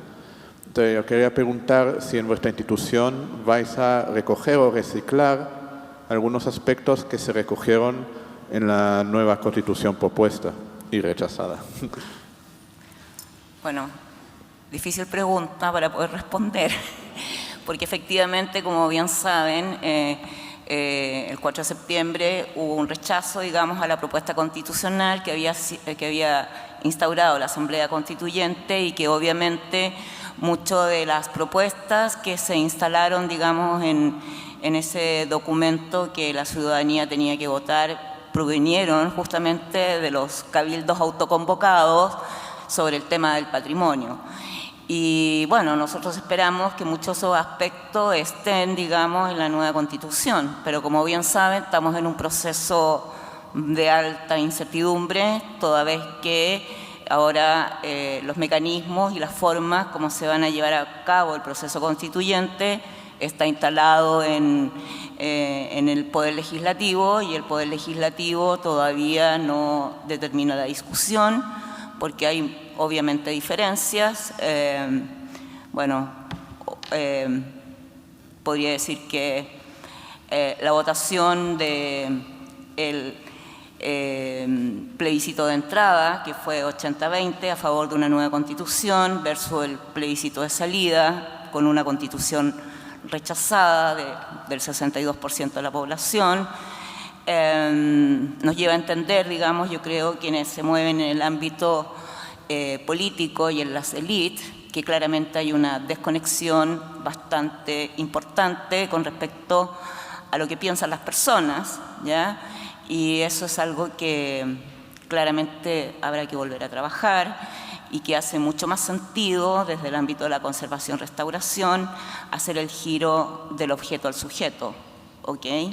Desde el ámbito que nos corresponde la conservación-restauración, que finalmente las tomas de decisiones sobre qué y cómo se conserva son finalmente decisiones políticas, ¿no? Porque cuando conservamos o incluimos algo en la lista patrimonial, estamos excluyendo otras cosas y esas son decisiones políticas. Así que estamos a la espera. Una vez que se resuelva el problema, te podré contestar qué es lo que pasó, porque hasta ahora muchos de nosotros pensamos que la poca escucha ha traído también un problema de una sociedad un poco esquizofrénica. Muy bien. Muchas gracias. ¿Por aquí había alguna otra? Pues casi mejor con el micrófono. Bueno, yo felicitar a todos los ponentes. Me han parecido unas ponencias súper interesantes. Que voy a decir de Rocío Bruquetas, que siempre me encanta escucharla y ahí siempre cuenta algo nuevo, siempre aporta cosas interesantes.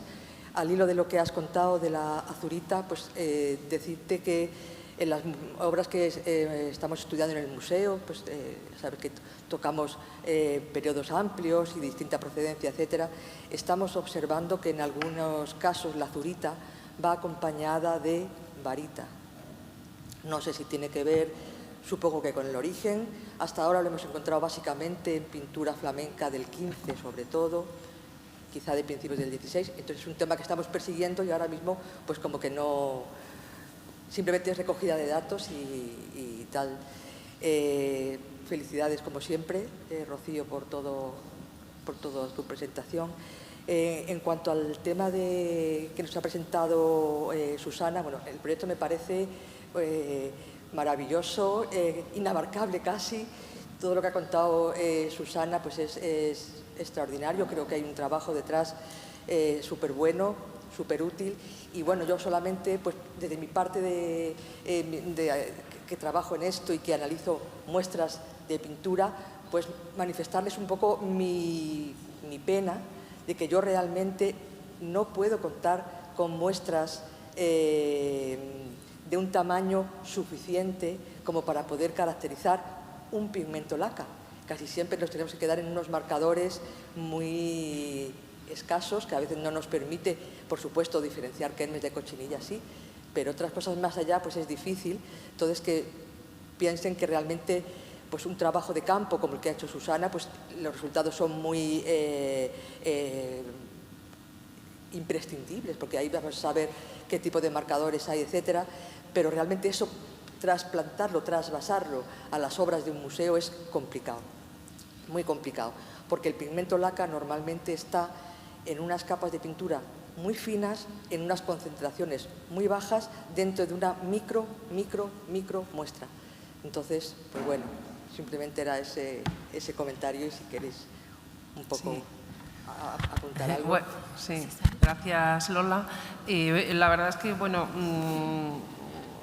yo ya sabes que mucho de lo que hablo me nutro de lo que tú haces y, bueno, siempre estamos como acompasadas, ¿no? en nuestros trabajos y, bueno, pues así y con mucha otra gente también, ¿no? Pero, vamos, especialmente con todo tú. Y es verdad lo de la lo de la laca roja, con estas preguntas, ¿no?, que me hago y que nos hacemos, ¿no?, sobre el carmín de Indias, qué diferencias podría tener sobre los otros carmines que se hacen en ese momento en Europa, pues todavía estamos a mucha distancia de poder averiguarlo, ¿no? Pero seguimos ahí, igual que con la Zurita Avenida de Santo Domingo. ¿Cómo sería? ¿Por qué les gustaría? ¿Qué características debería tener, ¿no? Pero bueno, una vez que uno se hace preguntas y sabe a dónde dirigir un poco esas preguntas, pues a veces nos encontramos con alguna respuesta, ¿no? Entonces, es un trabajo de fondo. Es un trabajo de fondo el que vamos haciendo. Sí, ¿no? de fondo, exactamente. Bueno. Hola, Lola. Muchas gracias por tu comentario. A ver, sí, conozco bien la problemática porque en mi tesis doctoral hice justo eso. Yo la apliqué a las lacas, hice más o menos el mismo procedimiento, aplicándolo a recetarios antiguos, reproducí varias recetas antiguas de una serie de pigmentos y claro, lo experimenté. Sí que es verdad que creo que, claro, en el tema de las lacas hay algunas que han sido muy estudiadas, otras que menos. Entonces, yo creo que sí que es importante seguir también en trabajar en esto, incluso con los pigmentos, porque además es que la tecnología va mejorando y si podemos adquirir información y tenerla ahí, un día estoy segura que se llegará a analizar los marcadores de los procedimientos, incluso en las micromuestras. Yo algo vi con la tesis que era conseguible, pero claro, de una encarnación muy difícil, a lo mejor en una capa de laca un poquito más gorda, algo más se encuentra, pero sí, conozco la problemática. En tejidos es mucho más fácil. El reto ahora en pintura serían las lacas amarillas y el campeche. Yo no sé si el campeche es algo que se haya utilizado en pintura, por ejemplo. Yo no encuentro, tú tienes mucha más experiencia. Sí, yo no he visto referencia. Más años de experiencia, yo no he encontrado, hasta ahora no he encontrado. En los recetarios sí, pero que he encontrado alguna receta.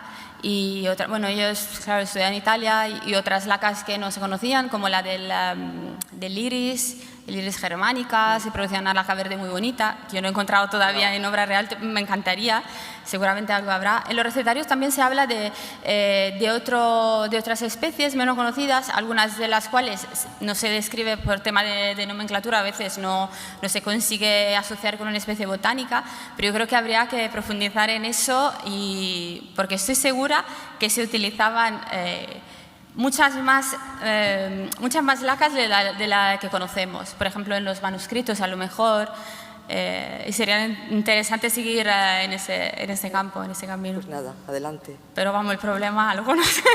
Tienes toda la razón. En técnicas de iluminación, o sea, de aguadas, técnicas de iluminación, todo lo que es con aglutinantes acuosos, por supuesto, el abanico se amplía muchísimo, mucho más que en el óleo, ¿no? Que generalmente se ciñen a lo que son veladuras, pero bueno, también como pigmento de color, ¿no?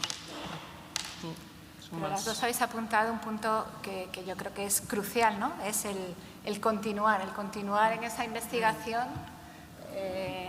Claro, se investiga para llegar a algo que hoy en día no es conocido, pero que seguro que en algún momento llegará o nos iremos poco a poco aproximando. Es fundamental.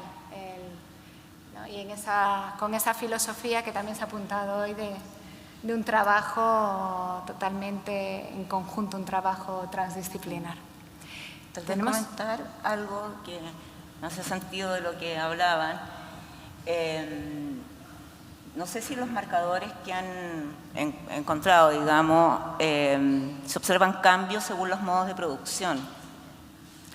No hemos llegado todavía a eso, porque hemos empezado ese estudio, pero todavía no hemos empezado, pero ahí queremos llegar, a poder asociar algunos de los marcadores a, por ejemplo, una temperatura de cocción de las plantas o el orden en que venían añadidos los distintos elementos. Yo he visto que eso es posible, yo en mi estudio, claro, en mi tesis doctoral he visto que es posible. Entonces, en las lacas. Ahora lo que queremos hacer es encontrar esos marcadores también en los tejidos. Sería muy interesante. Sí. Sí, porque justamente eso pensaba, lo mismo, no sé, a lo que plantea Rocío, digamos, si los modos de producción del pigmento fijan, digamos, diferencia con respecto a los marcadores, porque también eso habla de, por ejemplo, mirado desde América, ¿no?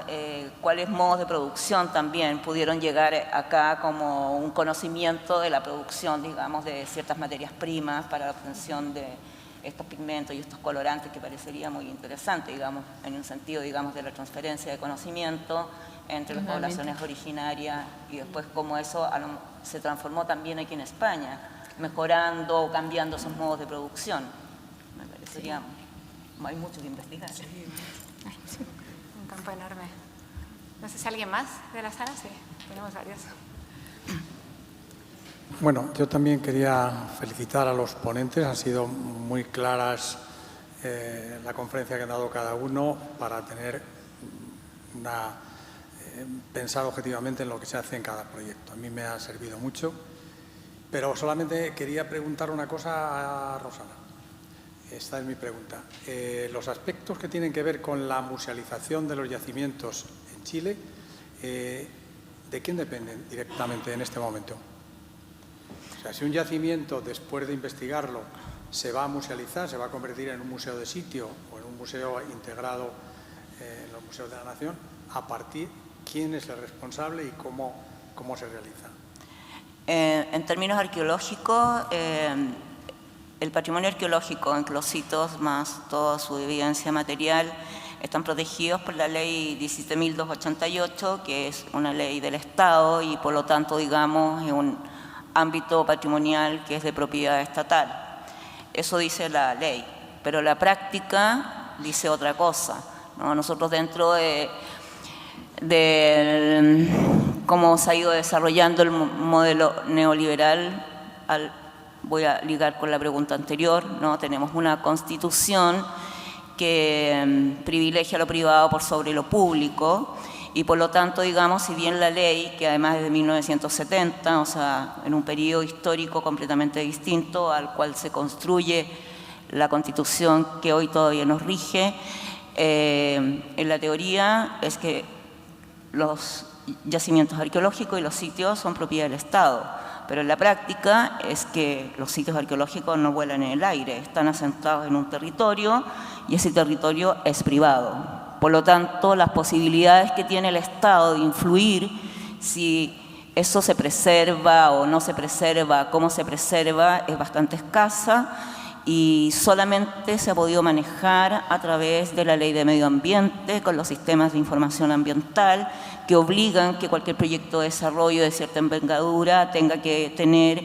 un estudio, un análisis, y por lo general las decisiones que se han tomado, salvo algunas excepciones, es que los sitios se rescatan, se recuperan para dar paso a ese proyecto de desarrollo. En contadas ocasiones se han obligado que la empresa, cualquiera sea esta, fije un museo de sitio en relación a lo que se ha hallado arqueológicamente. Así que estamos en una disyuntiva compleja, seria, porque finalmente estamos mandatados por ley con una constitución que prioriza lo privado por sobre lo público. Eso es lo que el país, por lo menos en algún minuto, decidió cambiar. Veamos qué pasa. Muchas gracias. ¿Había más preguntas por ahí? Hola, buenos días. Bueno, me han gustado mucho las exposiciones. Tengo una pregunta, Susana, respecto de los colorantes. Si pensaron en hacer estudios de envejecimiento acelerado o natural de las distintas muestras que tienen, que realmente es una colección valiosísima. Es una pequeña joya la que tenemos. Sí, por supuesto, lo hemos planteado no por ese proyecto específico, por los tiempos y porque antes hay siempre que, o sea, lo primero es caracterizar las muestras así como son, los patrones como son, que bueno, tienen ya un envejecimiento natural de algunos años, pero sí, yo personalmente lo tengo pensado para proponer en el futuro un proyecto. Voy lanzando ahí la idea, sí. Por supuesto, tenemos ahí en el instituto una cámara de envejecimiento y Y es fundamental, porque algunos de los componentes que ahora podemos identificar, con el tiempo pueden subir modificaciones y no ser los mismos.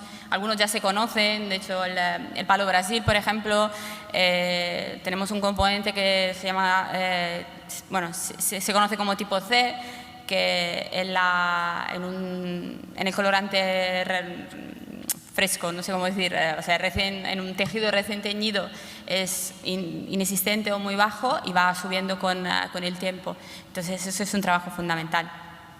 Porque esos productos de degradación también te pueden remitir, ¿no?, al componente original.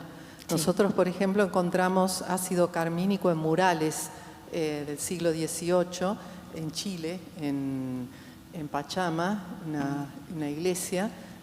Son murales que están sobre adobe y sobre yeso como base de preparación para la pintura, y realmente tanto el carmínico, que es muy estable, es un colorante muy estable, pero lo significativo es la gran estabilidad del índigo en esas pinturas. Así que también el sustrato es fundamental para de alguna manera aportar a la mayor o menor degradación de los colorantes. Y el procedimiento también, la temperatura, todo, entonces es todo parte de... Hay que hacer un estudio conjunto de todo, la especie botánica, el procedimiento, el envejecimiento, los productos que se han generado. Sí. Y son años y años de trabajo.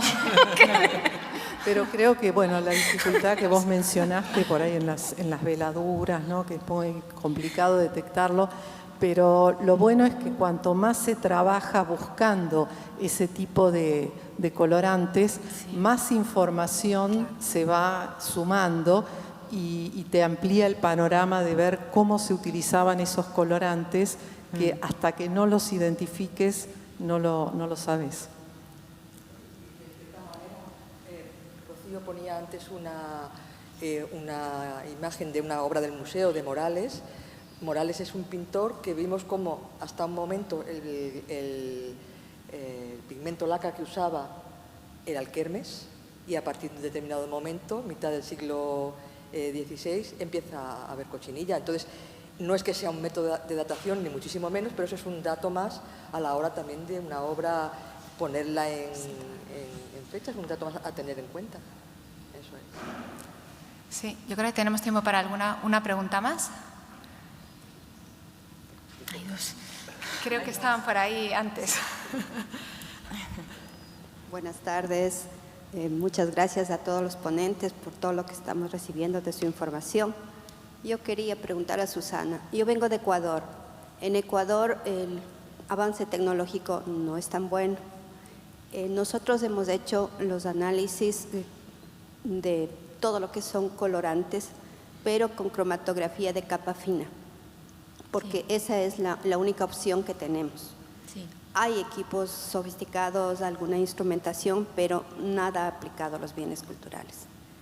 ¿Te ha dado buen resultado hacer o has hecho cromatografía de capa fina, tal vez, como primera instancia? Yo personalmente no. Tenemos ahí nuestra compañera Ángela, que es la que llevaba la técnica en instituto. Es verdad que desde que hemos adquirido el nuevo equipo hemos dejado un poco de hacer capa fina. Por mí una pena, porque da una información más rápida y alguna vez puede ser también muy explicativa. Yo creo que con capa fina es muy difícil llegar al nivel de profundidad como para llegar a distinguir entre especies botánicas específicas, pero bueno, para una primera aproximación o para distinguir entre los tintes principales es una técnica también muy eficaz. Muchas gracias. Espero algún momento poder tener su información. Estamos ávidos de conocimiento sobre las investigaciones de ustedes. Felicitaciones, buenísimo. Gracias. Claro que sí. Además, bueno, como no sé si lo saben, pero todas las ponencias de ciencia y arte se publican en una monografía que es Ciencia y Arte también, y que además está disponible todos los volúmenes anteriores a través de la página web del Instituto del Patrimonio Cultural de España en difusión, ¿no? En la pestaña de difusión, creo, bueno, donde se encuentren publicaciones se puede acceder a ellas, y es de la misma manera, pues esperamos que digamos, la monografía de esta edición, de la 9ª edición, pues salga el año que viene, probablemente a finales del año que viene o como muchos principios del siguiente. Estará todo. Bueno, pues entonces yo creo que ya hemos llegado. Si solo había una pregunta más, que no lo sé, damos paso, pero porque he visto que tenía mucho interés por ahí. Venga, damos paso a esa pregunta y ya con esa cerramos la sesión. Hola. Como siempre que se genera una colección de datos tan impresionante como la que estáis haciendo, ¿habéis pensado utilizar técnicas de inteligencia artificial para discriminar? Porque son muy pequeñas las variaciones y con una red neuronal bien entrenada sabes que supera con creces al discernimiento de un humano bien entrenado. Entonces no sé si habéis pensado en eso y en vista de que vais a seguir creciendo con el número de datos. Y una última cosa, me había parecido entender, por lo que se preguntaba antes sobre las micromuestras, que usáis un espectrómetro de masas. Ese sí que es susceptible. Con una micromuestra hace falta una cantidad pequeñísima para tener la resolución del compuesto total. No sé si eso también ayudaría de cara precisamente a integrar los datos en la red neuronal. Gracias. Bueno, parece que estoy yo... en este proyecto no, pero yo en mi tesis hice algunas pruebas, algún experimento con una red neuronal, pero para la interpretación de datos fotográficos, o sea, de técnicas de imagen. Hicimos un intento para distinguir imágenes, pero se quedó, por temas personales, se quedó incompleto el trabajo. Pero vamos, que... sería muy interesante, ¿no? Sí. Y lo seguiría haciéndolo. Me gustaría añadir en esa línea que, desde luego, o sea, toda la inteligencia artificial tiene un potencial enorme hoy en día y son muchas y muy variadas, ¿no?, los campos en los que se puede aplicar. Como bien estaba diciendo Susana, estamos, digamos, en un paso anterior. Estamos caracterizando todos los patrones que tenemos. A partir de ahí, desde luego, que se puede construir más, pero eso, en técnicas de imagen también se ha planteado, sin duda tiene en un estos recorrido muy casos, que es un interesante. problema de clasificación, donde cae de todo este rango, es precisamente donde son perfectas las redes neuronales.